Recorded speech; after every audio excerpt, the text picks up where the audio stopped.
Welcome everyone to another episode of The Creative Minds. So joining me here is Josh Perry. So how are you doing, Josh? I'm doing great, Ida. I appreciate you having me.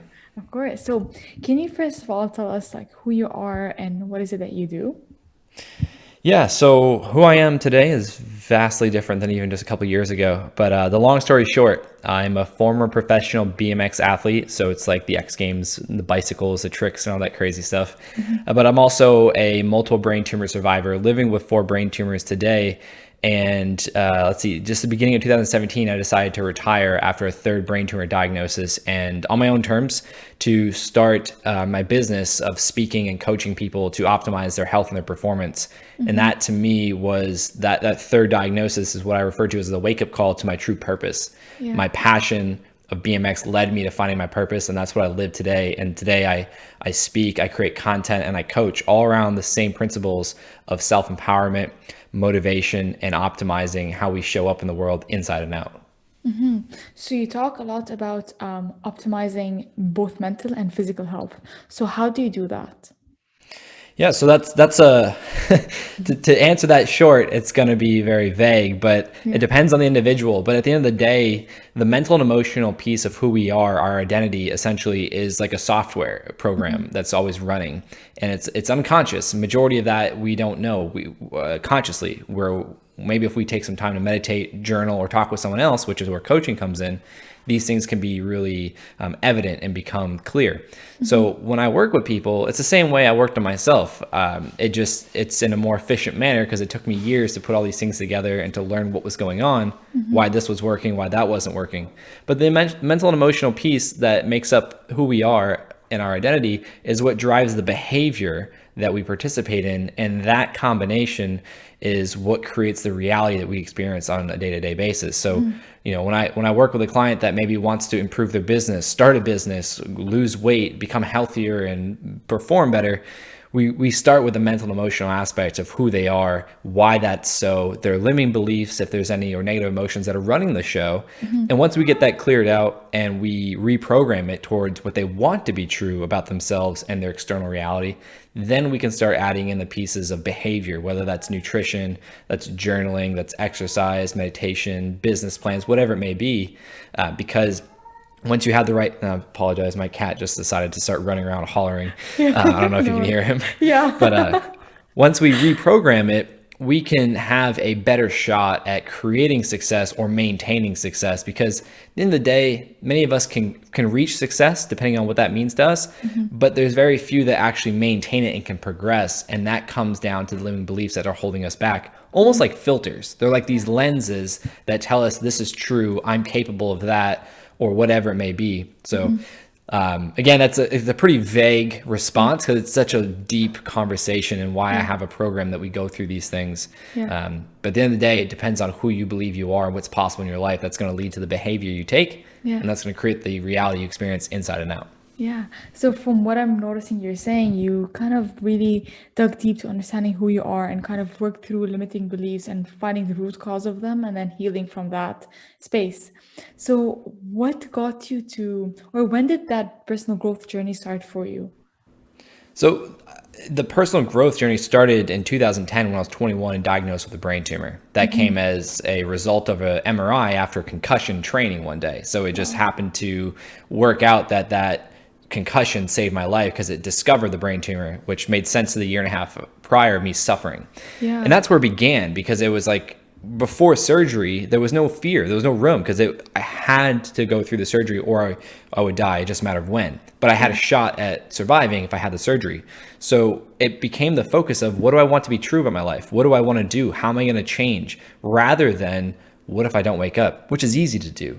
Mhm. So I started there. And then when I got out of surgery, that same mentality was like, well, how do I optimize my BMX performance? How do I optimize my physical performance, my mental performance, my health? And it just kept snowballing. It started Mhm. with nutrition. That was the first thing that resonated and made sense to me. Yeah. And then it got into the physical aspect of fitness when I blew out my knee 3 years after the brain surgery. Yeah. And then finally had surgery 2 years after that. I was stubborn. I rode on a torn ACL for 2 years.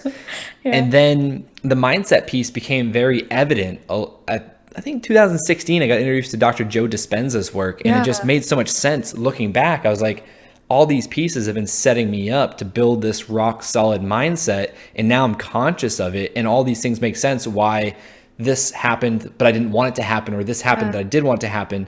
And then I just kept going all in on that so much that I just changed the entire way that I live my life and how I work with the people that decide to work with me as a client. Amazing. So can you just guide me through how you went through the process of like nutrition then into fitness? Because I feel nutrition is a key part, and I personally am so curious about nutrition because I also started in that way. So I was really curious about nutrition, but it drove me crazy because the deeper you dive into it, everyone has their own theories. And then Yep. I was like, I want to try this, I want to try that. And then that ended up just very negatively affecting my mindset and the way I look at food and the way I perceive food. So, what was nutrition like for you? How did that journey for you look like? I'd say the first 3 years was the same. I'd be Googling whatever vitamin or protein or this or Yeah, that, and I would get the far spectrum yeah, scale of this is good, this is bad. And before I go into what changed that, what I've learned today, nutrition is one of those things that this specific plan, this specific style of eating could be optimal for, let's say, me, but it could be toxic to that person. That's why I think there's so many theories that work and don't work. It depends on the context. And so that's been my favorite piece to talk about is the context. It's not all so black and white. There's this gray area that takes up the majority.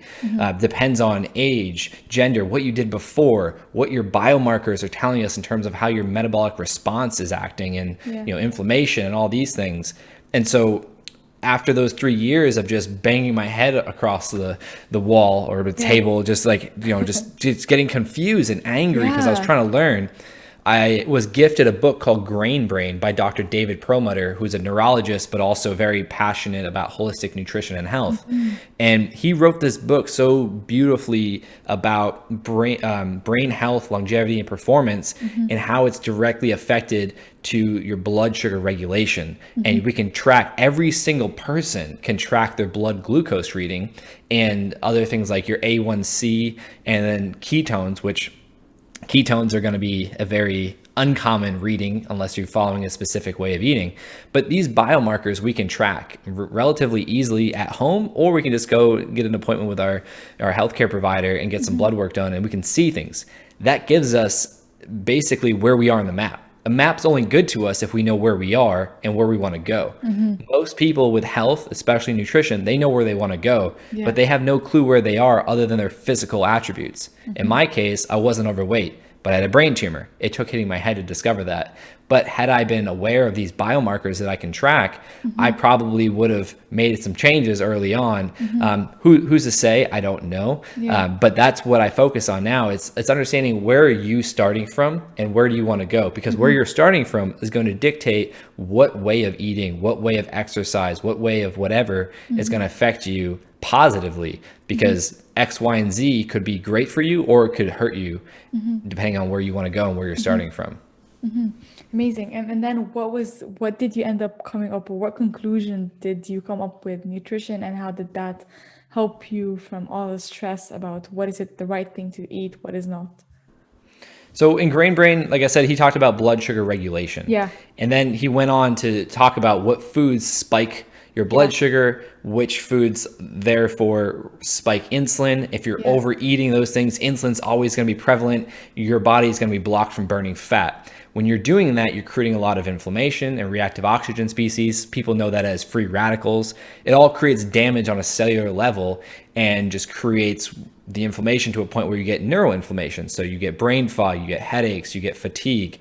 What that's doing is that's damaging the cells in the mitochondria. So the mitochondria use food, energy, and oxygen to create ATP, which is our body's natural currency of energy. And so the first thing I did was I got to stop eating processed food and drinking alcohol.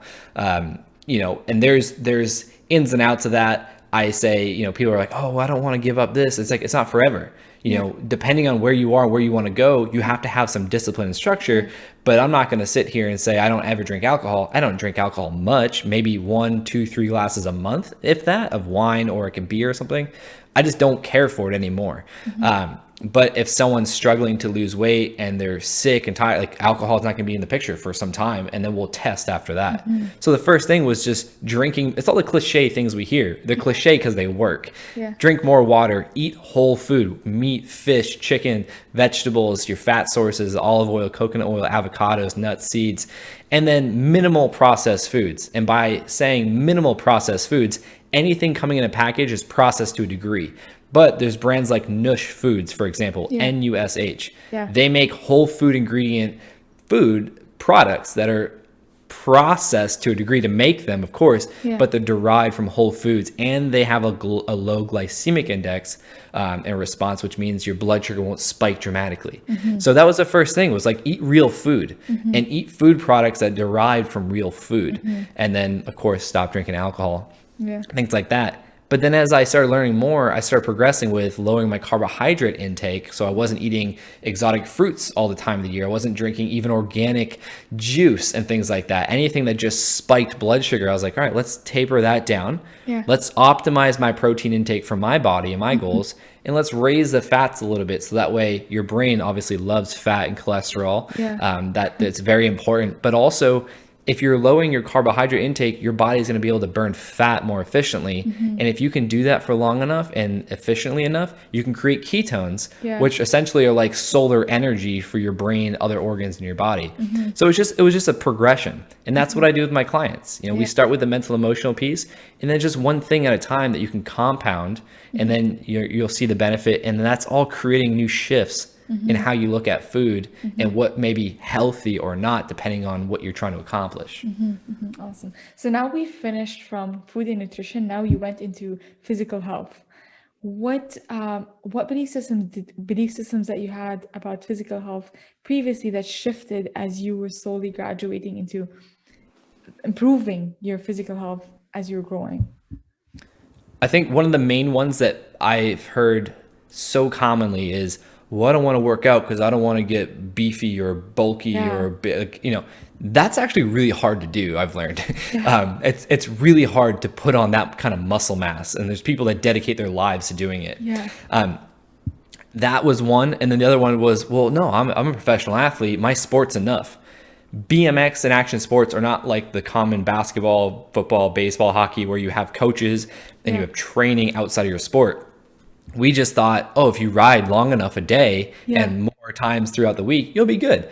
Blowing out my knee taught me that I had insufficient muscles and things like that that could have protected me from that event. And going through the rehab and the prehab before surgery just changed my world. And I was like, this needs to be a regular part of my life. So much so, and today I don't ride. I haven't ridden in like a year now, and I haven't competed in three and a half years or so, but I still make working out a non-negotiable for my week. A couple days a week, maybe 5 days a week, maybe 3 days, depending on my schedule, how my body's feeling.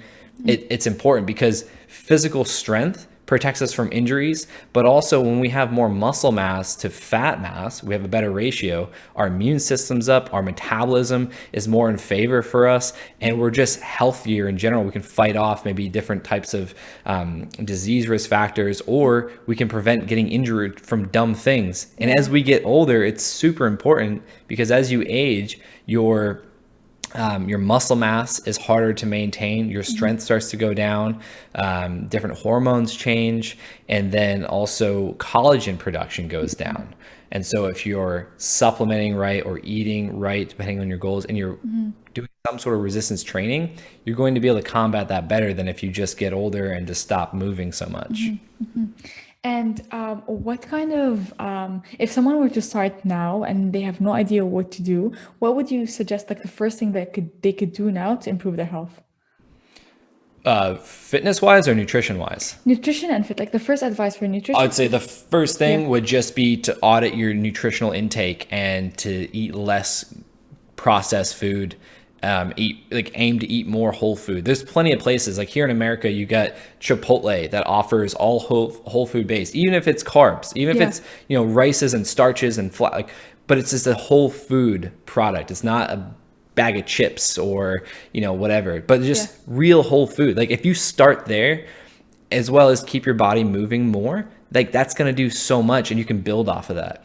Following a diet of some sort is so challenging because one, you're trying to learn all these new Yeah. things, and then you're trying to implement all these new things, and you're trying to maintain all these things while maintaining your sanity. But if you can just focus on eating more real food, just meat, fish, chicken, eggs, vegetables, fats, and things like that, and minimal processed foods, that's going to be a great starting point. And So then you can build off of that. so would you say whole food, like let's say brown bread, is that still considered okay, or you would consider that as processed? So for me, I choose not to eat bread Okay. 99% of the time these days. There Yeah. may be a rare occasion that someone made something with, and I'm very specific Yeah. with the type of bread. Like I love sourdough. Yeah. That's and obviously home cooked or like fresh baked bread. But like getting the processed sliced bread, like Yeah. for me, that's I'm not going to eat that. Yeah. But I would say your breads and your pastas, those would be something that's a processed food because they're derived from grain and they have to go through these processing. They strip nutrients and they add nutrients to it. A lot of it's bleached as well, and it's just a lot of toxic crap in there. So when I say whole food, I'm talking about as close to its natural state. Meats and fish and eggs and chicken, those are pork. Those are that's as close as you're gonna get. Then your vegetables. But if you're wanting to eat different grains and rices, things like that, and beans, like not the processed beans in a can that's already mixed up with other stuff, and not bread or pastas. Okay. So does that make sense? Yeah, 100%. So now for physical health, what's the first thing that they could do just to improve in physical health? Just move your body more. There's so many devices. You got Aura rings you can wear around your rings to track Yeah. steps, Fitbits. There's all sorts of things. Just start there. Just make a goal to get outside and walk more. Like if you're not in the gym and you're not playing any sports and you're not exercising at all, the first step is just aim for 10,000 steps a day. And until you can get to that point, that's your focus. Just move more. The corny things of like, don't take the elevator, take the stairs, Yeah. park further away. There's a thing called the NEAT factor. It's non-exercise activity thermogenesis. So it's non-exercise, so like outside of the gym, just regular movement that burns calories. So if you're, for example, I'm not a great example of this right now. I haven't set it up. I have a standing desk I'm about to put together. So if you're standing at work instead of sitting, you're walking more. If you want to go to the gym, cool, or riding a bike, or just anything that's physical, that's a great starting point because you can build off that. Perfect. Awesome. So now we talked about nutrition, we talked about physical health. Now, what about mental health? Like, because you also talk a lot about that on your Instagram page as well. So I remember one post you talked about like how hurt people, and it's something that I truly believe in. And then you also talked about how high performers need support as well mentally. So can you talk a bit more about the mental health and how important that is? Yeah, I mean, so first, I'm obviously not a doctor or a Yeah. therapist. Like I'm just a person, a coach, an athlete. My certifications have nothing to do with the mental health side, but Yeah. from someone that's implemented what I've learned and then helped other people do the same thing and Yeah. seen the results, it comes down to the lenses that we have, these filters that are passed down to us from what we observe at a young age. Like our prefrontal cortex, which is the forefront of our brain that's responsible for logic and reason and rationale and all these things that like think of things, that part of our brain doesn't finish developing till we're 25, 26.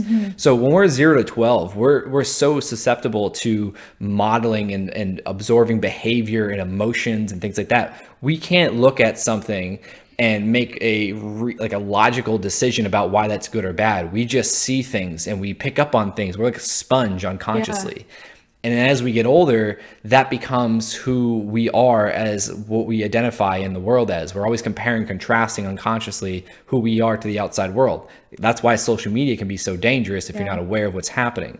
So as we get older, this identity builds, these limiting beliefs or these positive beliefs, depending on where you're coming from in your environment, they build and build and build. And that's what we refer to as our ego. Our ego is there to protect us, but our ego is who we identify as. And then there's so many things of like projecting things out as a protection mechanism, like the whole thing, like, oh, that person's so ego driven. They're probably the most insecure person that you may know, but they're projecting this overly confident, cocky version of themselves because they're scared of people exposing them or being exposed for who they really are. So with mental health, what I've learned is majority of what we deal with in society, outside of, you know, therapeutic purposes and like you actually need medication or a specialist, most of it's emotional baggage. It's just things that we've gone through that we've either told ourselves this story of why we're not capable, we're not good enough, this can't be possible, we have to suffer to succeed, we have to work hard, we're always going to be alone, we'll never be different. All those things, it's just crap. At the end of the day, it's true if you believe it, but unconsciously we don't know until we know. And that's where, you know, I've been fortunate enough to go through the things I've been through to have my life challenged with a brain tumor, injuries, things like that, because it forced me to look at who I was and then compare that and contrast it with what I want to be true about my life. So when I said hurt people, it's because no one that's healthy, happy, and successful will ever try to put someone else down, because those that feel confident in their being, they want other people to win. That's my definition of success. It's getting to a point where I'm healthy, happy, and confident, and I'm helping other people. And that's what my business is. It's essentially me learning things, applying things, experiencing things, and then sharing with other people, because I want everyone to win. There's enough to go around. And there's a great quote from Gary Vaynerchuk.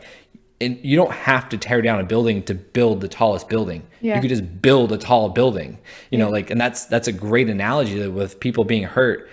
That's what people trying to hurt people, or tear people down, or say you're not like all. They're hurt inside. Maybe they're not aware of it, but that's what's going on in my mind. 100%. And you know what? It's sometimes what happens is, someone or people believe that if you're successful, then they failed. But the thing is, they're not related. Like, your success has nothing to do with their lack of success. So it's like you said, like, you grow and you grow with you help other people around you grow with you as you do that. So I love that. Yeah, that's so true. You know, and majority of that saying, you know, they're successful, so I'm not. They're mirroring your insecurities. Like, they're a mirror. Like, you want that. Like you want what they have. And so then you don't feel good because you're not there yet. And that's the problem with social media. Social media can either be a catalog of only the best moments of that person's life. Or like, what I choose to do is I share everything. I share what's helped me, what hurt me, where I am that's maybe negative or down or whatever you want to call it, or up. It's just a facade of what people want you to see, and I choose to be transparent with things. But often we get caught up in like comparing, contrasting ourselves to other people's lives without knowing what it took them to get there or how long it did. And there's the quote, like, don't compare your chapter 1 to someone's chapter 10. You know, like, it doesn't make sense. But automatically we do that, and then we're like, oh, I'm not good enough, or, you know, this sucks, and things like that, when it's like, well, that could be true if that's the energy or the focus you're giving energy to. Or what do you want to be true about your life? And I like those questions because they allow the brain to be open and not have to validate, oh, well, I want this, but I'm here. No, like, what do you want to be true? Just simply answer it. What do you want to be true about your life? And you also mentioned journaling. So I personally am a big fan of journaling, and I feel journaling helps you, like, at least that's kind of how I started my own journey as well. Like, it helps you look at the situation beyond just having your emotions attached to it. So now you're like a third person observing what's going on and really reflecting and helping you grow. So was journaling something that helped you as well in your own journey? Oh, 100%. And for those that say, well, I don't like to write, I can't write, you got these things now. You know, you got computers, like, you can voice record, you can video record, you can type, whatever, to get the thoughts out. Having conversations, anything to get what's in here out, because especially if you have it down on paper or recorded, you can go back and read it or listen to it or watch it. You'll catch yourself saying things that you weren't aware you were saying in the moment. And that's where coaching comes in. It's a third party. There's no emotional attachment. And so when you're reading something that you wrote last year or yesterday or even 5 minutes ago, and you're like, oh, damn. All right, I got to work on that. Like, where did that come from? You know, but if you're having if you're auditing it from the perspective of what do you want to be true about your life, and then you're reading all these limiting beliefs and all these, you're like, oh, okay, that's not what I want, but that's where I'm operating from. Yeah. So journaling, voice record, video record, whatever, is so powerful because it takes, like you said, it takes the emotion out of it, because it's just there, it's just facts. Yeah. Yeah. But those facts can change depending on what you want. And do you ever go back and read them, or do you just write them, let them go?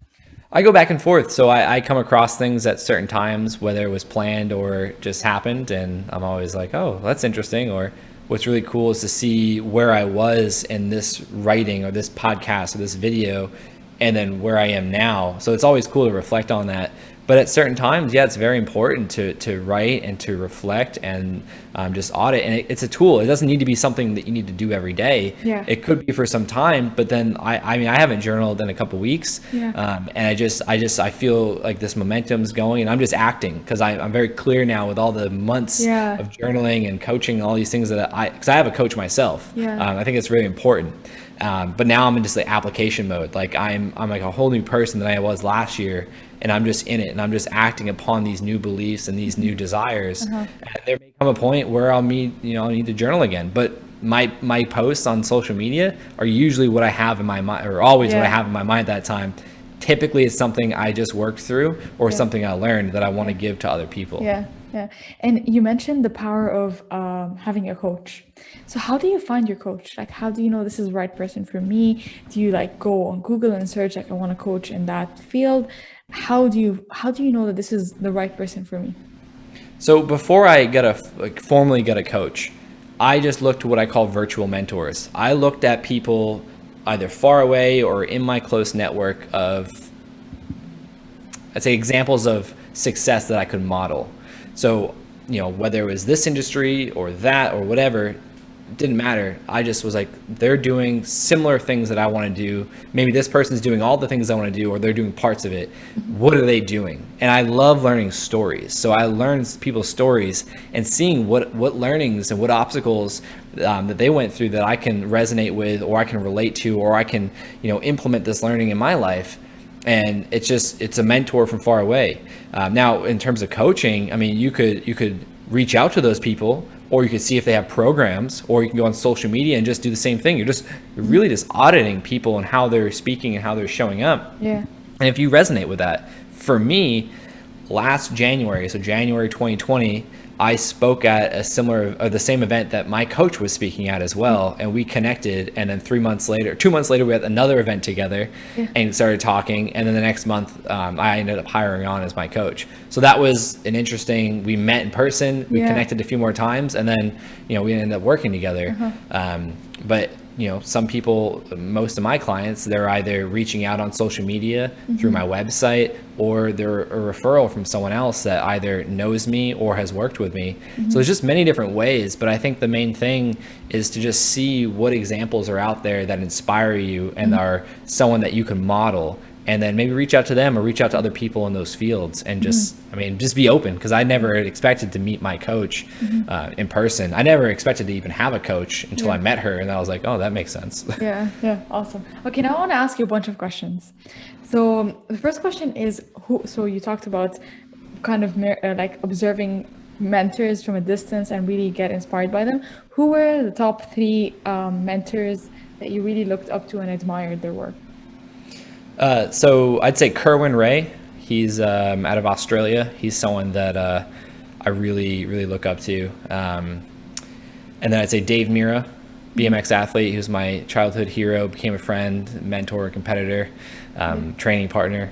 And then it's tough. I'd say just the first 2 people that come to mind for number 3 would be either Jim Carrey or Lance Armstrong. Lance Armstrong, because of the the commonalities we have with the bikes and the brain tumors, and Jim Carrey, just his story, just what he represents, the shift in him, his spiritual journey that he's been really public about, and just kind of all of them, just what they represent to me and things that they've given to me indirectly or even directly. So what is the moment you regret the most?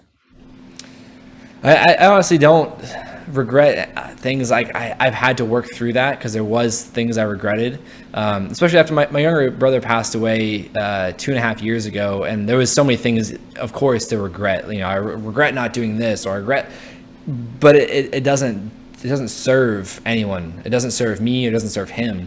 And so all I can do in moments that I would once say I regretted is just what could I have done better and how can I apply that moving forward. So to regret something is to be caught up in the baggage around it, which is going to hinder my process and hinder my ability to serve people, which is my main mission in life. So what is something that you're really afraid of, at least for now, or if not now, at one point in your life?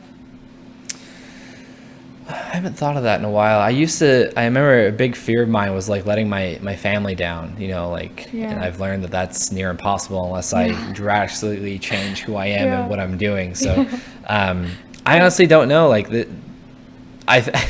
a funny thing that comes to mind is like the deep ocean. Like that scares me. Interesting. And it's funny. I follow like these sea Instagram pages and stuff like that. And there's just these boats out in the deep ocean, just these massive waves, and it freaks me out. I don't know, but Interesting. So if you were to describe yourself in 3 words, what would those 3 words be? If I were to describe myself in 3 words, Yeah. I'd say a visionary, optimistic, and empowered. Nice. So now, what is your definition of freedom? What does freedom mean to you? Freedom? Yeah. I'd say freedom to me, this has actually been a big focus of mine this last year. Freedom to me is to just live my life as aligned to the vision I'm working towards, is closely aligned with that vision, so freedom to me is many different things. It's not to worry about things like food or money, or judgment or health. It's just to be aligned with the vision I have for my ideal life, which is what I do my best to live every day. So it's doing the things I enjoy. It's being with the people I enjoy. It's eating nutritious food. It's taking care of my body. It's scheduling my day to do things like this on my own terms, which is one of the main reasons, beyond service, that I started my business, was just to design my life the way I've lived for the last 12 years in BMX. So freedom to me is just to live my life the way I want and as aligned as I can with that vision. So what would you say is the wildest or craziest goal that you have in mind to achieve? Craziest goal? Yeah. It used to be to write a book, which I did. Now my goal this year is to publish it after we get it edited. Yeah. That was a long process in the making. I'd say the craziest goal that I can think of is goals that I'm focusing on now and implementing. It's to reach 1 million young adults, either just coming out of high school or early college years, and just wanting to mentor and impact them the way that I've been impacted over the years, but things that I wish I knew sooner. So I'd say that would be not really crazy in the sense of like out of this world, but it's like a large goal to tackle, and that's why it's something I'm working towards. Perfect. So if you were to sum up your life in a sentence, what would that sentence be? Oh man. Sum up my life in one sentence. I'd have to say, I want to say my life has been a crazy ride that was everything I needed. Yeah. Love that. Okay. What is the favorite book that you've read? Oh, that's tough because there's 3 that always come to mind, and they speak to different things. So I'm gonna have to go with all 3. Number 1, Grain Brain by Dr. David Perlmutter. That changed my life in terms of food and health. Breaking the Habit of Being Yourself by Dr. Joe Dispenza. That is a phenomenal book about understanding who you are, the program you're operating from, and the vision you can create as a creator of your life. And then I'd say Atomic Habits by James Clear. That's the most recent favorite book that I've read, and it's all about change, creating habits, letting go of habits, and understanding why those are even habits in the first place. Awesome. So do you believe that each one of us has a purpose? Yes. And so what is yours? I believe my purpose is to impact people the way I'm working towards. I want to empower people, inspire a new perspective, and just really build a belief that people can live the life that they truly want to. It may not look exactly the way they want, but it'll be exactly what they need. For example, people say, I want to be a millionaire. Yeah. Well, if you distill that down, the emotional desire is to feel secure. So I believe people can live the life they truly want. It's just a matter of getting out of their own way. So if you had all the money in the world, how would you use that money? Same way I'm living my life today, just to help impact people in the various different ways. And it would be a tool to help further my efforts in a quicker manner and to reach more people that much sooner. Two more questions. So, how do you find peace? Or actually, Do I? what does peace mean for you? I think this goes back to what freedom means to me. It's being congruent with how I live my life and what I want to be true about my life. And so when I'm doing things I enjoy, things like this conversation, it's for the time being, it's no longer BMX, but it's working out, it's bowling, it's golfing, it's hiking, being with my friends and my family. I think anything that just is me just thoroughly enjoying my life brings me peace. It's there's no work for me. It's this podcast, client calls, working on my book, like it's all what I want to do. And that's like, it goes back to my definition of freedom. When I'm congruent and aligned with the vision I'm working towards and I'm living that every day, I'm at peace. And usually the last question is like, what is your definition of success? But I assume you answered that during Yeah. the call. So I just want to say, Josh, thank you so much for your time. And I'm pretty sure like people listening are just gonna get so much value from you. And where is the best way to connect with you? Yeah, and thanks again for giving me the opportunity today and sharing your time with me. I really appreciate it. And yeah, I mean, my website's just joshperrybmx.com, and all my social media, LinkedIn, where we connected, Instagram, Twitter, Facebook, YouTube. It's all just Josh Perry BMX, and shoot me a message anywhere, and love connecting with people. Well, thank So you. thank you. And thank you everyone for listening to this episode, and see you in the very next episode.